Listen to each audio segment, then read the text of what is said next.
Shalom saudara-saudara yang dikasih Tuhan. Hari ini kita akan merenungkan firman Tuhan dari Yunus pasal yang ketiga ayat 1-10 dengan tema Tuhan mengampuni dosamu. Mari kita berdoa.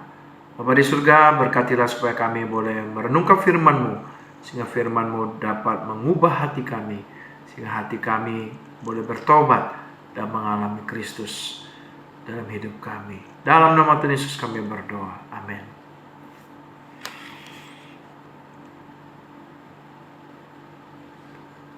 Firman Tuhan dari Yunus 3 ayat 1-10. Datanglah firman Tuhan kepada Yunus untuk kedua kalinya demikian. Bangunlah, pergilah ke Niniwe, kota yang besar itu, dan sampaikanlah kepadanya seruan yang kufirmankan kepadamu. Bersiaplah Yunus, lalu pergi ke Niniwe sesuai dengan firman Allah. Niniwe adalah sebuah kota yang mengagumkan besarnya, 3 hari perjalanan luasnya. Mulailah Yunus masuk ke dalam kota itu sehari perjalanan jauhnya, lalu berseru, 40 hari lagi maka Niniwe akan ditunggang balikan. Orang-orang Niniwe percaya kepada Allah. Lalu mereka mengumumkan puasa, dan mereka, baik orang dewasa maupun anak-anak, mengenakan kain kabung. Atas perintah raja dan para pembesar, orang memaklumkan dan mengatakan di Niniwe demikian. Manusia dan ternak, lembu, sapi, dan kambing domba tidak boleh makan apa-apa dan tidak boleh minum air. Haruslah semuanya, manusia dan ternak, berserubung kain kabung dan berseru dengan keras kepada Allah, serta haruslah masing-masing berbalik dari tingkah lakunya yang jahat dan dari kekerasan yang dilakukannya. Siapa tahu mungkin Allah akan berbalik dan menyesal setelah berpaling dari murkanya yang menyala-nyala itu, sehingga kita tidak binasa. Ketika Allah melihat perbuatan mereka itu, yakini bagaimana mereka berpaling dari tingkah laku yang jahat, maka menyesal Allah karena malapetaka yang dirancangkannya terhadap mereka, dan ia pun tidak jadi melakukannya. Saudara yang dikasih Tuhan, saya teringat pada saat saya tidak sengaja membuka video itu ada di Facebook saya. Dan pada saat itu saya mendengar cuplikan khotbah dari pendeta almarhum Bigman Sirait. Beliau menceritakan sebuah kisah. Ada seorang pengusaha kaya Kristen dan juga seorang bawahan atau supir Kristen juga.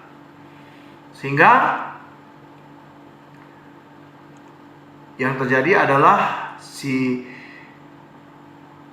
sopir dan atasannya ini punya hubungan yang cukup dekat. Mereka sudah 20 tahun. Ya, sopir ini sudah bekerja 20 tahun kepada pengusaha kaya ini. Tapi satu pertanyaan dari sopir ini katakan begini, bos orang Kristen, saya pun orang Kristen. Sudah 20 tahun kau memperkerjakan saya, tapi gaji saya kok nggak naik-naik, segini-segini aja. Nggak bertambah lebih banyak, nggak menjadi lebih kaya. Naiknya cuma wajar aja. Gimana kasihmu, bos? Katanya orang Kristen itu kasih. Kemudian bos itu berkata kepada sopir itu, Pak, bukankah aku mempekerjakan kamu selama 20 tahun? Itu bentuk kasihku. Sebenarnya tahun pertama aku pekerjakan, aku bisa saja berhentikan kamu, karena kamu banyak sekali kekurangan dan kesalahan. Kamu sering datang terlambat, kamu sering mengambil kesempatan dalam kesempitan, banyak hal. Sehingga saya mau katakan, waktu itu saya pengen pecat kamu. Tapi waktu istrimu baru hamil muda dan engkau belum punya rumah dan masih menyewa. Aku begitu kasihan dan aku tidak mau memecat kamu dan aku mempertahankan kamu sampai hari ini. Sekalipun bisa saja aku memecat kamu, tapi aku tidak lakukan. Kenapa? Karena aku mengasihimu. Saudara yang dikasihi Tuhan, cerita ini mengingatkan kita akan suatu kisah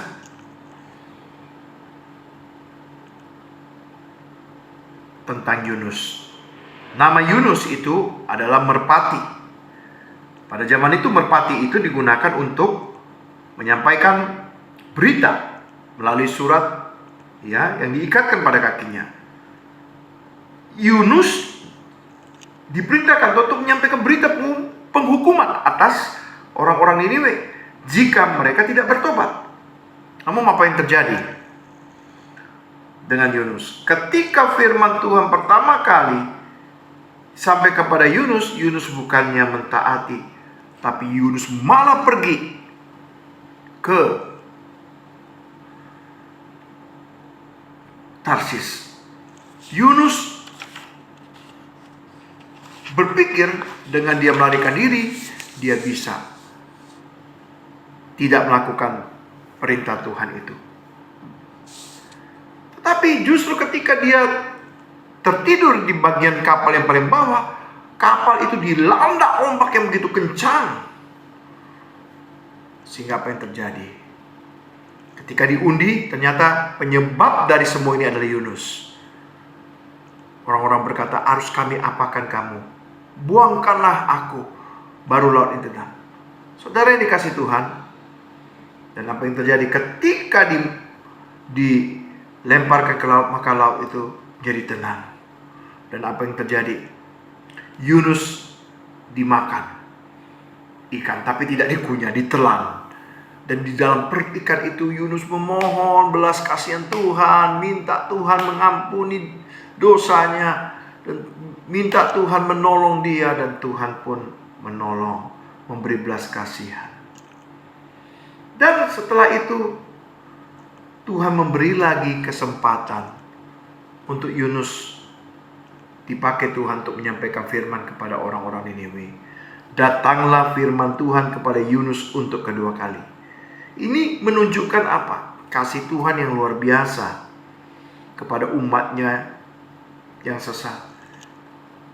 Sekalipun Yunus menolak panggilan Tuhan, tapi ketika Yunus bertobat, Yunus dipanggil Tuhan sekali lagi.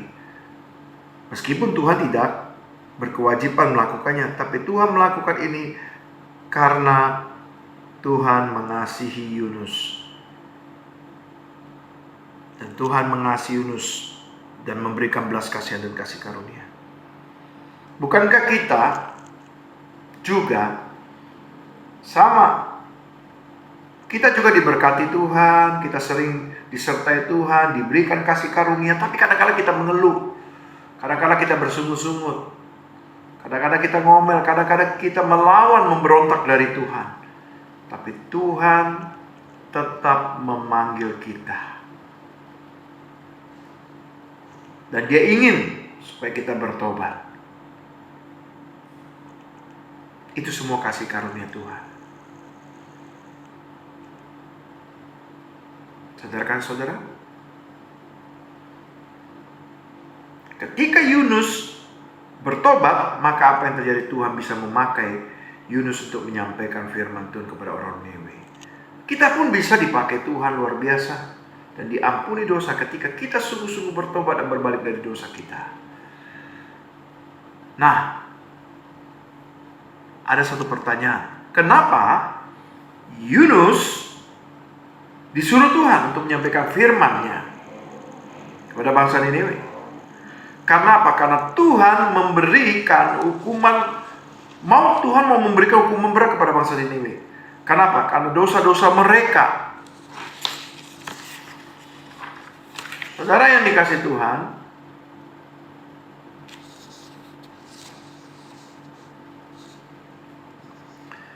salah satu kota terbesar dahulu kala ketika bangsa Israel terbagi-bagi adalah Niniwe.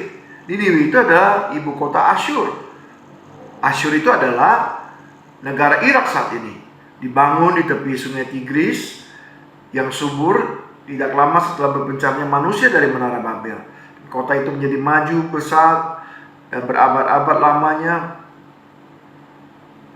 sehingga kota itu menjadi kota yang mengagumkan. 3 hari perjalanan luasnya.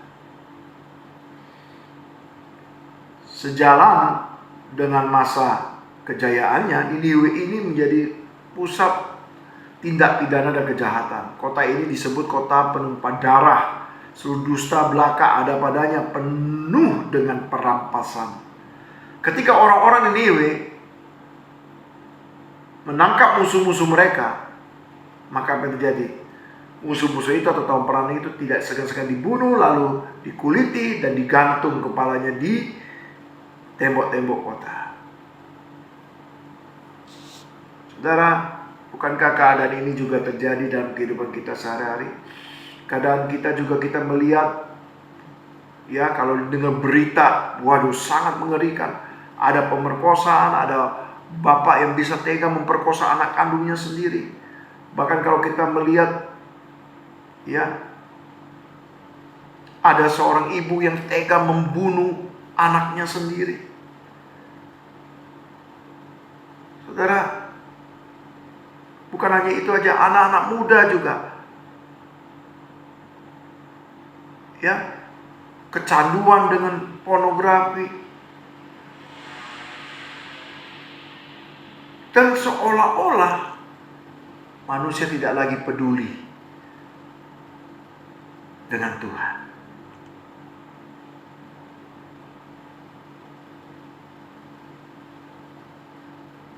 Seolah-olah permasalahan di dunia ini tidak henti-hentinya terjadi dalam kehidupan ini. Kenapa, saudara?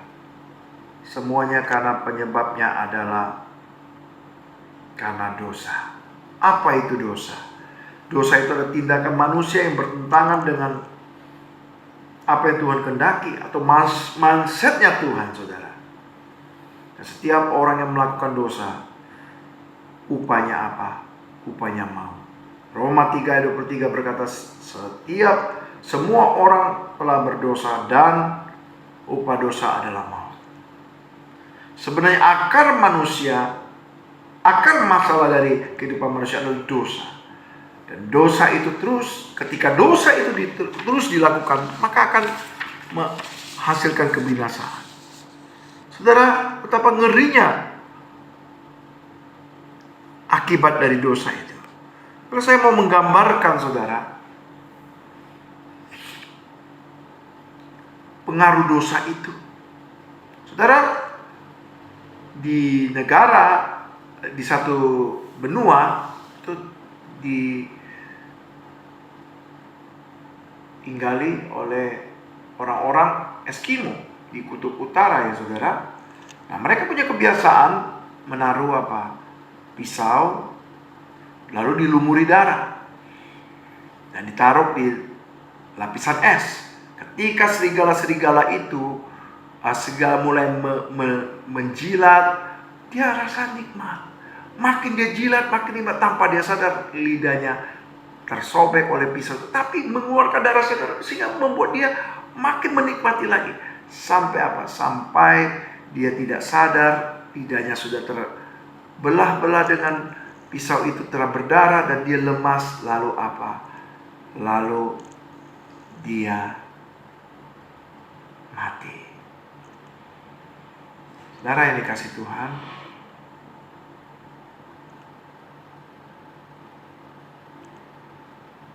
begitulah pengaruh dosa, saudara. Kalau kita tidak berhenti daripada dosa, dosa akan menghancurkan hidup kita. Dosa akan membuat kita mengalami maut. Apa jalan keluar dari permasalahan dosa ini, saudara? Jalan keluarnya adalah kita harus bertobat. Kita harus bertobat, saudara. Bertobat artinya apa? Berbalik dari perbuatan yang jahat, datang kepada Allah, meminta belas kasihan daripada Allah, dan memohon pengampunan. Hanya dengan bertobat, maka kita akan terhindar dari kebinasaan yang kekal. Saudara yang dikasihi Tuhan, inilah solusi yang Tuhan tawarkan pada dunia Alkitab. Orang-orang Niniwe itu diberikan peringatan bahwa 40 hari, kalau 40 hari Niniwe akan ditunggang balikan. Apa arti daripada perkataan ini? Ini artinya apa, saudara? Ini bukan pengandaian, tapi ini adalah kenyataan bersyarat. Hukuman akan diberikan kalau tidak ada pertobatan, tapi hukuman tidak jadi diberikan jika ada pertobatan. Apa yang terjadi? Seluruh penduduk itu, saudara, Niniwe, mulai dari kota, rajanya, mulai dari rakyatnya, semua berubah pikir. Bahkan binatang-binatang pun tidak boleh makan minum. Mereka sungguh-sungguh bertobat, ya, meninggalkan perbuatan jahat mereka. Bahkan mungkin mereka menghancurkan berhala-berhala dalam hidup mereka, karena mereka tahu itu menyakitkan hati Tuhan. Dan akhirnya ketika Tuhan melihat ini, Tuhan tidak jadi menghukum, saudara. Ketika Tuhan melihat ini, Tuhan tidak jadi menghukum. Saudara, kita bisa merenungkan, jika bangsa Niniwe yang tidak mengenal Tuhan saja yang begitu jahat bisa bertobat, maka tetaplah kita sadar kita pun juga bisa bertobat, saudara.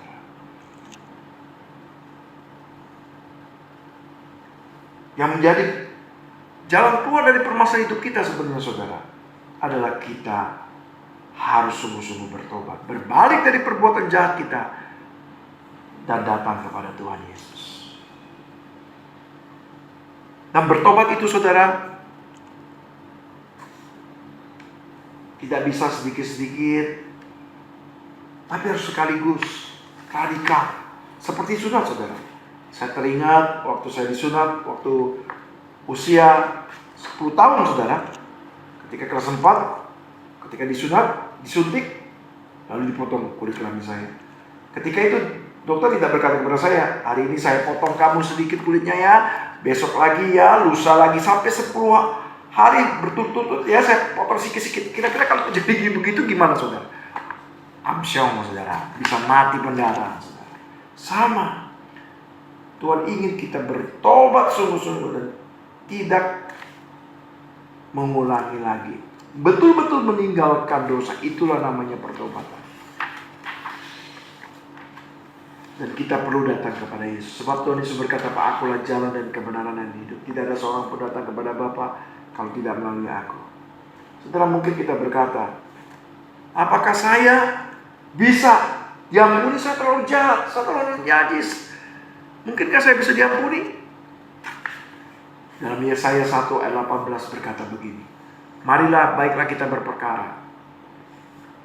Firman Tuhan, "Sekalipun dosamu merah seperti germisi, akan menjadi putih seperti salju. Sekalipun berwarna merah seperti kain kesumba, akan menjadi putih seperti bulu domba." Saudara, tidak ada dosa yang tidak dapat diampuni. Ketika Anda berdosa, dosamu bisa diampuni ketika engkau bertobat sungguh-sungguh, meninggalkan perbuatan yang jahat. Saudara, saya teringat dengan sebuah kisah, saudara. Anda lihat gambar ini? Ini namanya Teddy Hua.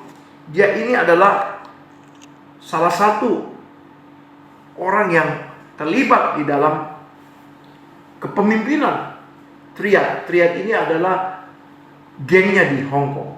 Mereka biasa untuk menjual-jual obat terlarang, bisnis prostitusi, dan bahkan bisnis ilegal. Ya, dia punya uang yang begitu banyak. Tapi saudara, justru karena tindakan ini membawa Ted ini masuk dalam bisnis yang membuat dia terjerumus di penjara. Di balik kesangaran dan ketenangan sikapnya, tidak ada yang tahu bahwa dia mengalami depresi berat. Yang dia inginkan hanya mati. Yang dia inginkan hanya mati. Tapi ketika di penjara, dia dikunjungi oleh seorang pendoa. Dan pendoa ini orang Kristen. Nah, orang ini berkata, kamu sukses, ya, terkenal di seluruh dunia. Tetapi ketika suatu hari kamu meninggal, apa yang orang akan kenal dari kamu? Pertanyaan ini membuat Ted sedih, membuat dia depresi. Dia sadar, dia sukses, tapi justru sukses yang merusak orang lain. Karena dia menjual narkoba, prostitusi, pelacuran, judi. Sehingga apa yang terjadi, saudara? Justru suksesnya itu membawa orang kepada kehancuran. Sehingga saudara, dia tidak bisa tidur. Bahkan ketika saudara, dia keluar dari penjara, dia mencari kesenangan dengan kekasih-kekasihnya, sekalipun dia dipeluk, tapi dia tetap khawatir. Dia tidak bisa tidur sampai dia berkata, saudara, Yesus, jikalau kau memang benar ada, biarkan aku tidur. Aku akan percaya padamu. Pada saat itu, Ted memegang Alkitab. Dan sebelum dia selesai mengucapkan kalimat itu, dia tertidur lelap. Dan pada saat itu, sejak dia mengalami pertolongan Tuhan itu, dia bisa tertidur dan dia mau percaya pada Yesus. Bisnisnya mulai mengalami kehancuran. Teman-temannya mengatakan apa? Tuhan yang kau sembah, Ted, itu yang menghancurkan bisnis kita. Dia Tuhan yang jahat. Buktinya apa? Bisnis kita satu-satu. Mulanya Ted berkata bahwa dia juga berpikir bahwa Yesus itu Tuhan yang jahat. Dia mulai kecewa. Disitulah dia mulai bingung. Dia harus memilih yang mana. Jika dia percaya Tuhan, bisnisnya hancur. Tapi tidak percaya Tuhan, dia tidak bisa tidur. Sampai satu teman berkata begini kepada dia, Ted, andai kamu punya anak, akankah kau izinkan anakmu melakukan bisnis seperti ini? Jika kamu terus melakukan bisnis ini, kau akan masuk neraka, Ted. Dan Ted menyadari bahwa itu semua bukti bahwa Tuhan mengasihi dia. Akhirnya memang dia sadari tidak mudah. Dia katakan apa? Tidak mudah aku melepaskan bisnis ini. Tapi aku mohon kepada Tuhan Yesus untuk memberikan hidup baru dan pekerjaan baru. Dan Tuhan buktikan. Pelan tapi pasti akhirnya Ted punya bisnis yang bersih. Dia menutup semua bisnis yang lama, yang hitam. Dia mulai bisnis yang baru. Klinik kesehatan elektrik di berbagai belahan dunia. 10 tahun sudah dia belajar bergantung kepada Tuhan. Dia katakan, Pak, aku 10 tahun belajar bergantung kepada Tuhan. Dan waktu itu sangat banyak hal yang hebat terjadi dalam hidupku. Aku dulu yang merasa terikat dengan rantai sangat berat. Tetapi rasanya sekarang semuanya itu terlepas. Dan aku bebas. Dan Ted merasakan kebesaran Tuhan. Hidupnya dipulihkan. Saudara, maukah saudara, Bapak, Ibu, saudara-saudari datang pada Tuhan Yesus, meninggalkan segala perbuatan yang jahat yang tidak berkenan kepada Tuhan Yesus? Maukah Bapak, Ibu, seperti Teddy Huang, meninggalkan kenikmatan dosa, hidup di dalam Kristus, agar kita memiliki kelimpahan di dalam Kristus? Karena untuk itulah Kristus datang untuk menebus kita. Apa yang harus kita lakukan supaya Tuhan mengampuni kita? Pertama, kita harus mengakui segala dosa kita. 1 Yohanes 1 ayat 9 berkata, jikalau kita mengakui segala dosa kita, maka Ia adalah setia adil, sehingga Dia akan mengampuni segala dosa kita dan menyucikan kita dari segala kejahatan. Lalu setelah kita mengaku dosa kita, maka kita harus berbalik dari perbuatan jahat kita. Kita harus berbalik, meninggalkan perbuatan jahat kita, dan kita harus datang kepada Yesus.